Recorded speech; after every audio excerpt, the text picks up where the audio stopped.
এই পুরো পুরো রুটি আর মলাই চা। বন্ধু রাজীব আছে, বন্ধু মামুন আছে, লগে আমাকে ভাঙ্গা হুন্ডা আছে, তারপরে লগে আমিও আছি ভাঙ্গা চূড়া, তারপরে চায়ের দোকানদারও আছে। আর এই ঐতিহাসিক চা আমার বন্ধু চুমুক দিছে, আমার এই বন্ধু চুমুক দিছে, আমিও চুমুক দিছি। দেওয়ার পরে আর কি 100-100 মন হইলো। আমার বন্ধু আবার 60 কমা দিছে, কারণ চাটা খাওয়ার পরে রুটি রুটি দিয়ে চা খাওয়ার পরে বোঝা যাবে যে এটা কীরকম।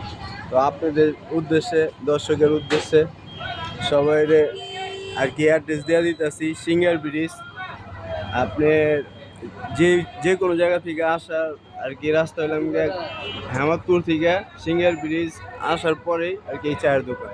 আপনারা সবাই আসবেন, খাবেন, চেক করবেন, এক চুমুকেই সেই টেস্ট।